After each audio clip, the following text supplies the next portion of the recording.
no matter how many people you have in your company, how many, smart people with different backgrounds, you become blind to obvious faults in your product. You just don't see it. You don't understand where a difficulty could be in using your product, right? And you need different set of eyes all the time.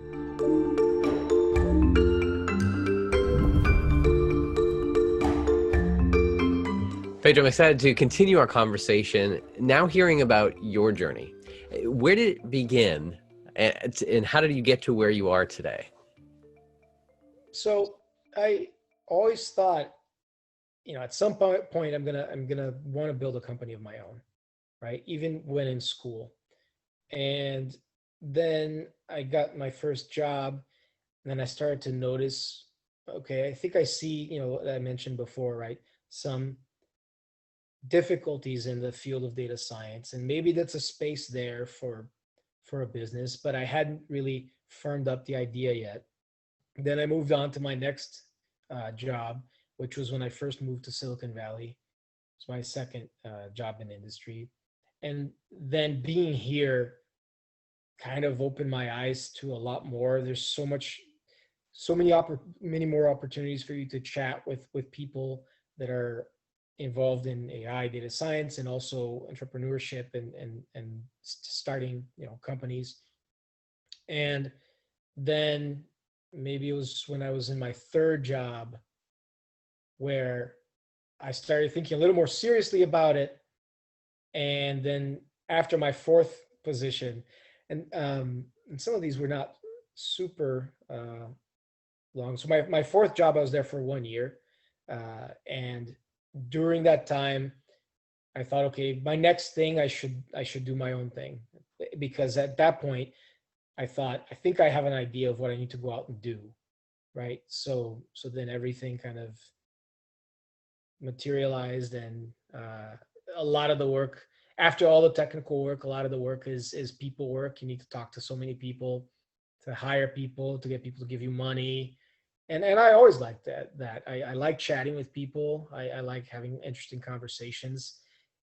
It can get a little repetitive sometimes when you're pitching the same idea with the same level of enthusiasm 60, 70, 80, 90 times. Imagine having the exact same conversation in 3 weeks, 90 times. And it's not a short 2-minute conversation. If it goes well, it's like an hour, and with the same big smile, and here's the interesting thing though. After many, I would start to, I'm going to have that conversation again. I find myself in that position of, oh man, here we go. All right, let's do this. But every time the conversation would actually start, I would naturally get genuinely just as excited every time. There was no faking of excitement. I would dread it just for the 30 minutes before the call sometimes.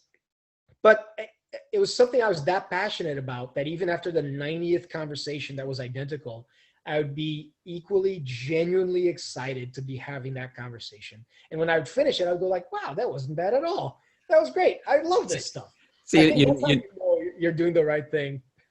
you're on the right track when you can say it 90 times and within 3 weeks, long conversations, and still have that excitement. Yeah. I love that. So going back then to that initial time where you're getting started, what kind of tactics did you implement that you can share on getting additional funding, like getting that initial funding? What did you do? Talk to a lot of people. It's a numbers game. You might have a fantastic pitch. That's already a great, right, step. Puts you out there, right? You might have a fantastic product and a fantastic idea, but things that are out of your control might prevent you from getting money. You have the best pitch in the world, the best idea in the world, but the person you're talking to doesn't understand it, or they don't like that space that you're in, or they're in the phase of their fund that doesn't really match with what you're looking for. It doesn't match that type of investment, or they just don't like you as a person. Or, there's like a million options of things that you just can't control no matter how good of a pitch. So that's why it ends up being just a numbers game, finding the right person that really connects with you and connects with your idea and is in the right time of their fund and is looking for the right thing. And, blah, blah, blah, blah, blah. When you add all those things up, probability gets really small of getting money, even if you have everything right. That's why you see all these stories of these super successful companies, having, 300 pitches before we got our first check. I didn't get the 300 pitches, but still, you need to. You're going to find a lot of difficulties there. I always found it interesting. I've attended a lot of groups and oh, how to do a perfect pitch. Here's some companies that are great at raising money. I don't want to sound cynical or too critical, but here goes. Bring it. Yeah. The few times that I've attended, I think I've attended a handful of similarly pitched meetups slash these meetings where, oh, here's 3 people from these 3 different startups that raised, they're really good, they're going to teach you how to raise money, right? It was almost always, I'm trying to remember if there was a different one, but I can't right now, where they raised money because the company was succeeding. So the stories are always the same exact story, which is, oh yeah, our first check was super hard. It took us like 18 months of doing work with absolutely no money. And then after 18 months, we got our first check for whatever, $500,000. Then we spent another year. And then finally the product kind of clicked with the customers. And we went from 2 customers to 10 to 100. And all of a sudden we had, $4 or $5 million in ARR and annual revenue. And then all of a sudden, boom, we had, 50 offers for money for us. And we were pitching it this way. And we were getting all these offers. And I was like, that wasn't because of your pitch. That's because you were at $5 million in annual recurring revenue. You could pitch nothing at all, and you'd still have offers. So few companies get quickly to, to $5 million ARR. And they would then talk about how great it was and all these offers and competing offers. And then they raise all this money. And they would talk about all the fun part of getting all this money dropped on them. And I would be thinking like, no, like this is not a person that is equipped to teach me how to do a pitch. They succeeded because they can maybe pitch me about how to do product management. And like they clearly built a fantastic product. I'm not taking away the credit. They succeeded the hard way. They made a fantastic product. They figured out how to sell, how to market, and how to build a product. So if they're teaching me one of these 3 things, I'm all ears. But to have them teach me about how to just pitch to raise money, they clearly didn't do a good job because it took them 18 months to get their first check, right? Show me somebody that raised money fast and with no revenue. That's a person I want teaching me about pitching, because that's where a lot of people are going to be. That's the position most people are going to be in. So anyway, I always thought that was just, just bad. Like, that's not the right fit. Just because the company raised $150 million doesn't mean they're good at raising money. To me, their stories clearly showed they're not good at raising money. They're good at building a good product. So, which I suppose in the long run, that is kind of the essential part, but it is a question of what are you going to someone to learn from? Yeah. What they're yeah, exactly. They did nothing wrong. They clearly had a great idea and knew how to execute, and that's fantastic. It's just pitching a lesson they need to teach. But so speaking then of after you've kind of got the product and you've got your ready to start finding your first customer, how did you get your first customer? That initial one, what did you do? Same thing as raising money. You talk to a lot of people and you learn a lot and you get a lot of no's and you smile and you get excited about your product and a lot of feedback, right? You realize that no matter how many people you have in your company, how many smart people with different backgrounds, you become blind obvious faults in your product. You just don't see it. You don't understand where a difficulty could be in using your product, right? And you need different set of eyes all the time. And part of it is also being equally critical of your own product as you are as yourself. So that the whole what you learn in the journey, and the biggest thing for me, and it kind of mirrors the answer what I would give to the product, is I became my own harshest critic. And I wanted to give the startup the best shot possible, which meant I needed to be the best version of me possible. Right. So facing my fears, becoming an incredible critic of myself.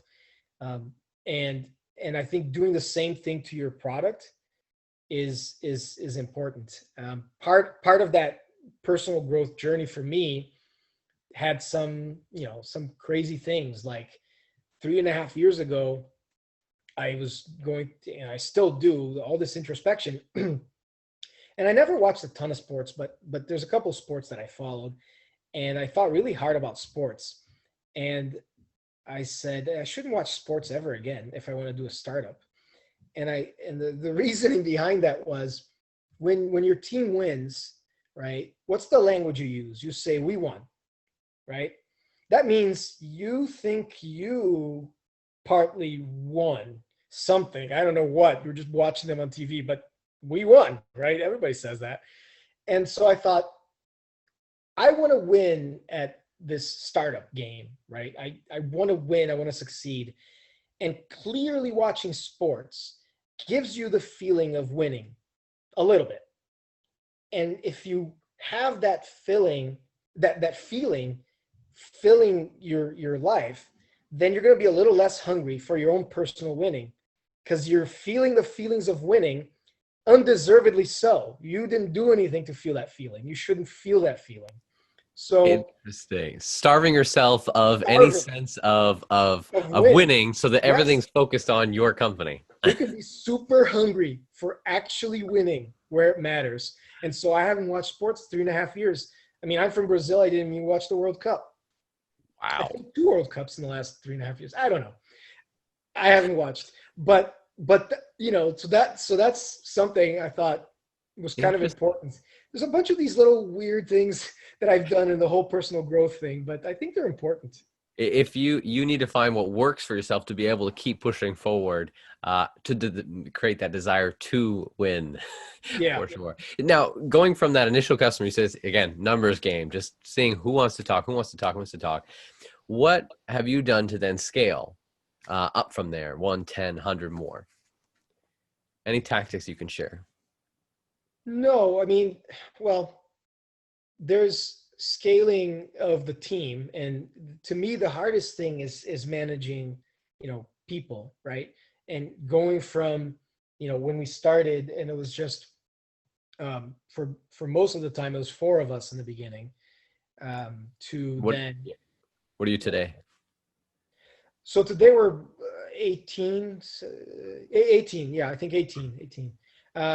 And so it's not, sounds like a big growth. And we actually had a bigger point. I think the biggest we got was 25.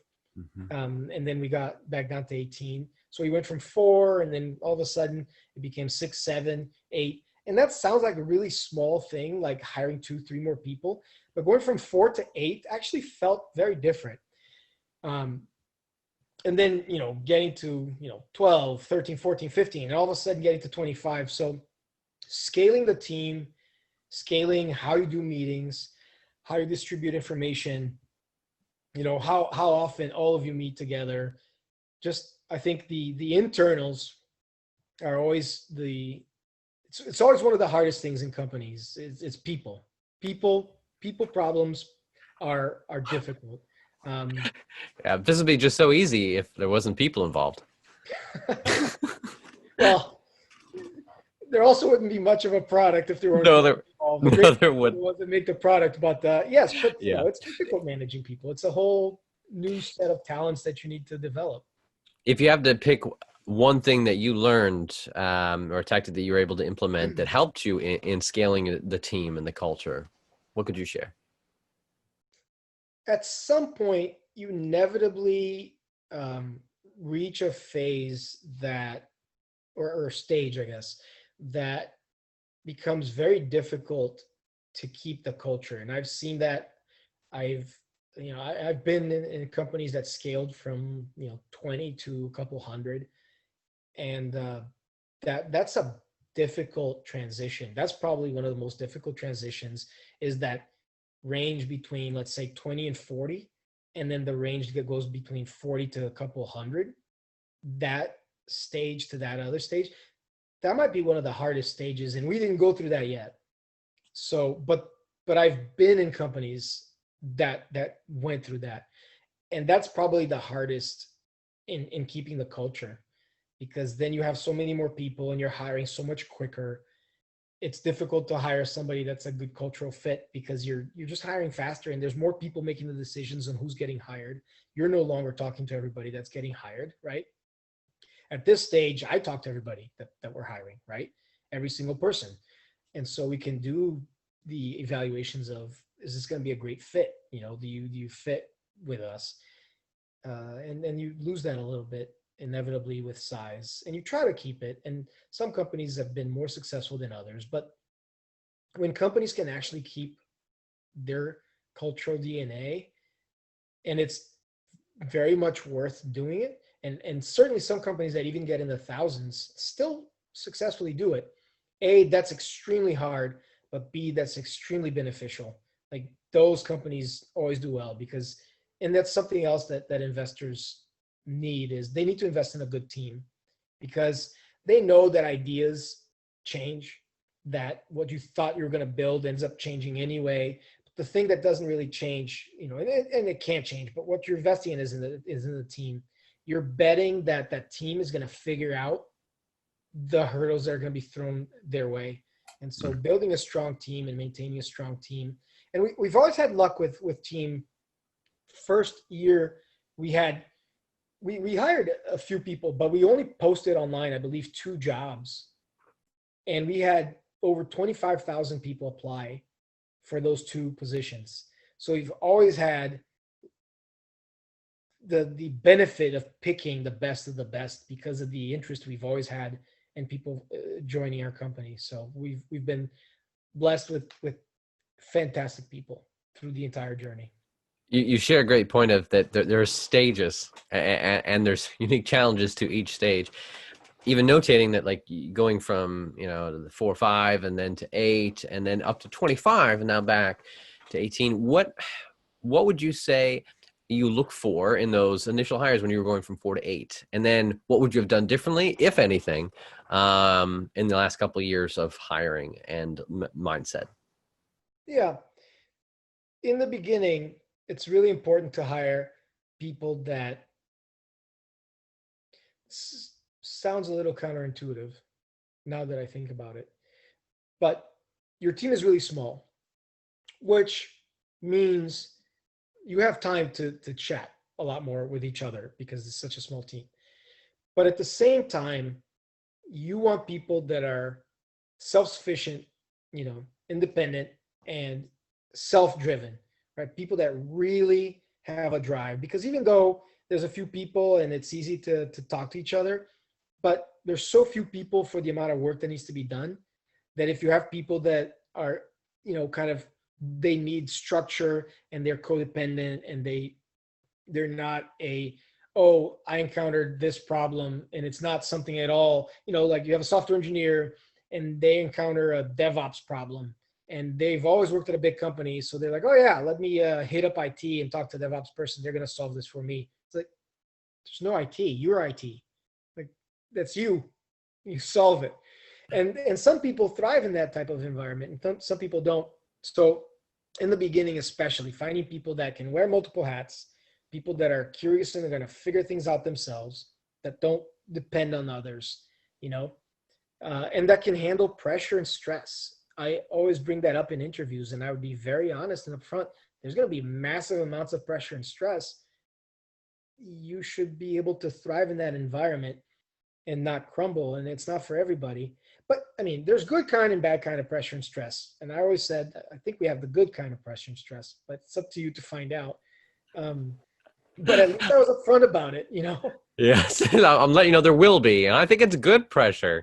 But Just be ready for it. yeah, Oh man. Well, speaking then of just this year and going forward of this unique world that we're in right now, what kind of challenges have do you see in both internal as well as external communication with clients as well as employees? What are you working on, and what do you need to move forward? yeah, we've been working remotely for since March now, so quite a few months, and we do it pretty well. So I'm happy about that.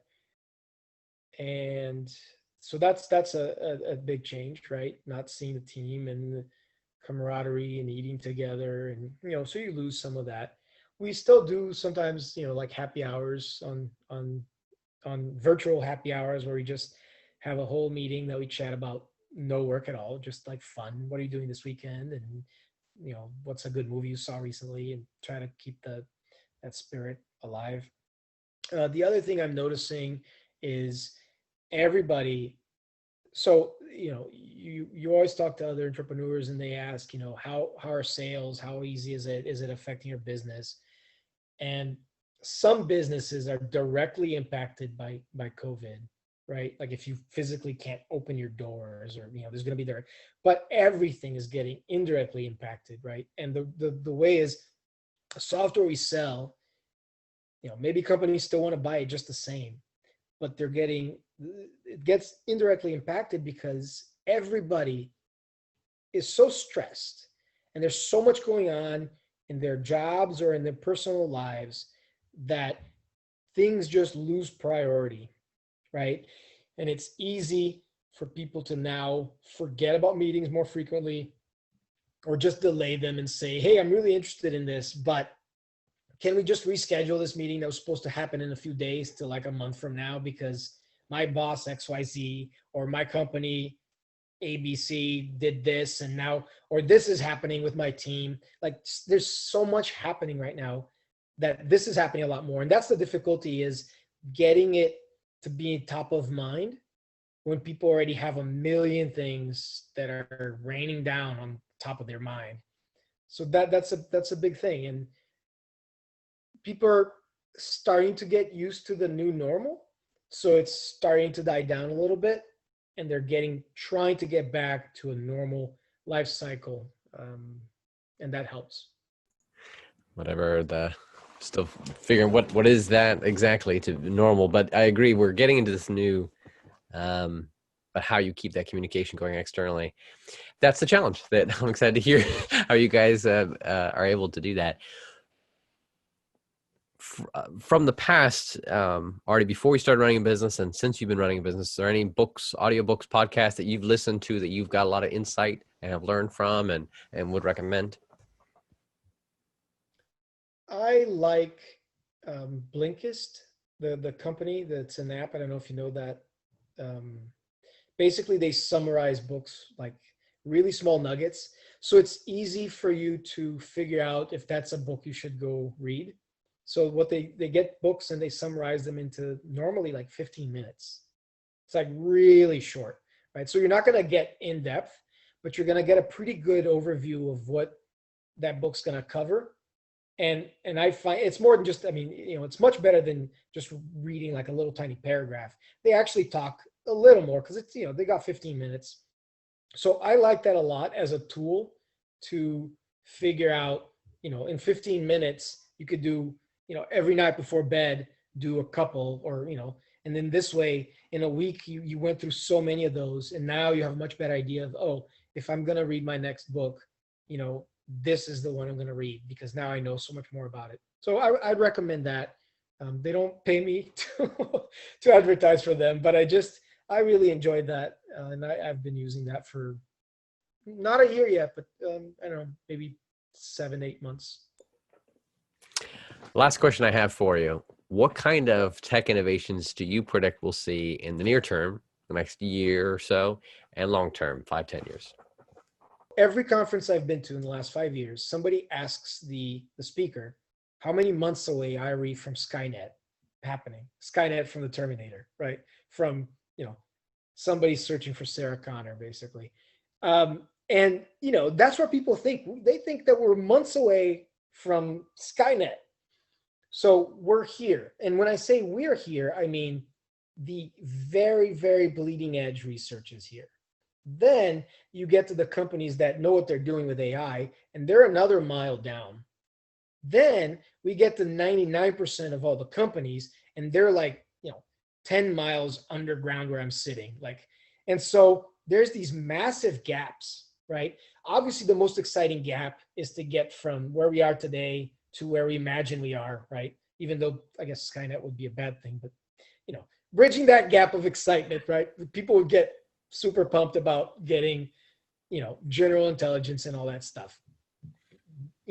But there's so much more that can improve everybody's lives with the less exciting stuff, which be, even if, let's say, all of AI research stopped today and we didn't advance for the next 5 years, and all the work was done on bringing these bottom gaps to catch up, right? To get all the companies to catch up to where even baseline AI would be, and then to getting those to catch up to where today's research is, that would that would actually help way more people, right?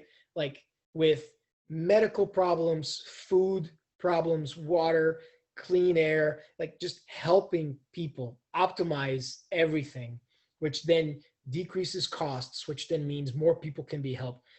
That's from a research perspective. It's not exciting. No new algorithms are being invented, right?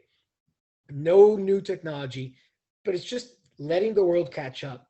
So I'm excited about that. I'm excited about using the technology that's already there today and helping all the millions of companies that would be doing so much more good for the world if they had AI behind them. So as a researcher, that's kind of counterintuitive. Most of my friends are, trying to build Skynet. I have some that are literally that's their purpose in life, and I'm not joking. I am not, but I'm more excited about that. So I think the next 3 to 5 years we'll hopefully see, let's say, 10 to 20% of all the companies catch up, which is like that initial move. And then once that happens, then it'll be the next 3 to 5 years of bringing everybody else, and then going from 10 to 20% of companies catching up to hopefully 70 to 90% of companies catching up. And that's going to be huge for the world. And I'm excited about that. And then in the meantime, I'm sure research is also going to advance, and there's going to be some cool stuff there. But I'm more excited about these next 2 phases of 3 to 5 years, and then 3 to 5 years of getting the world to catch up. Have you seen a company using AI, machine learning, or other technology to transform the way we live, work, and do business? Go to uptechreport.com and let us know.